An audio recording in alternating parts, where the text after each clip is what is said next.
a physician's assistant the state called a danger to public health has finally been found guilty of a crime. It is the latest in a Contact 13 investigation that Darcy Spears has been reporting on now for nearly 7 years. Medical malpractice, falsified records, overprescribing of dangerous drugs, using expired and black market medications.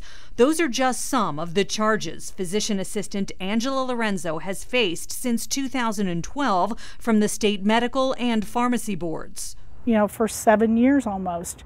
She's flaunted the laws of the state of Nevada. She's flaunted the rules of the med board. At every turn, Lorenzo has found a way to keep practicing. It took fraud and forgery to finally bring her before a judge. You know, even after the med board suspended her license, she wrote prescriptions for patients for phentermine and for testosterone. On August 24th, Lorenzo pleaded guilty in district court to prescribing those controlled substances to multiple patients. She illegally wrote the prescriptions using the stolen DEA number of her former supervising physician. You understand that you're being charged with attempt to acquire or obtain possession of a controlled substance by fraud, forged prescription, category D felony, or gross misdemeanor? Yes, ma'am. How do you plead to that charge? Guilty. I'm glad that it's finally at a point where she's, you know, caught crossing the line, breaking the law. My concern is that I don't know that the punishment is going to be enough to stop her. That's because professional billing coder Beth Petschauer has watched Lorenzo continue to practice and prescribe even after her medical license was suspended. We first met Petschauer in 2012 when we began investigating Lorenzo's modern medical and wellness.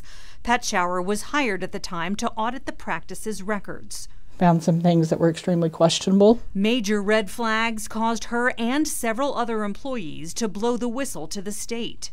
We tried to go to her. That's why we went to the medical and the pharmacy boards, was because these patients were being wronged. As a result, the state charged Lorenzo with malpractice for treating patients for problems they didn't have, giving them the wrong drugs, falsifying patient records, creating fraudulent lab reports, and creating false health records for treatment that never happened, but she got to keep her medical license. In 2013, she gave up her dispensing license to avoid further charges from the pharmacy board.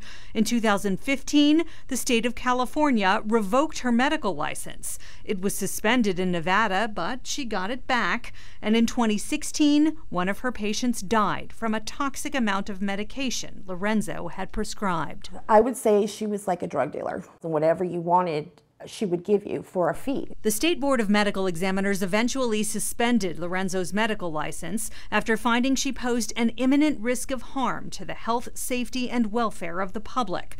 Their action came too late for Leanne Casper, who died on April 27, 2016, of oxycodone and Xanax intoxication. So this is 1, 2, 3, 4, 5, 6 different prescriptions, all in the same month, the month that she passed. That's correct. I knew at some point in time it was going to happen. That's what pained Beth Petschauer as she watched Lorenzo's criminal court hearing last week. This is the worst case of abuse I've seen in 30 years in the field.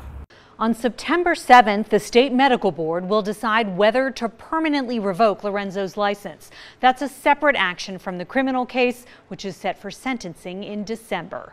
Darcy Spears, 13 Action News.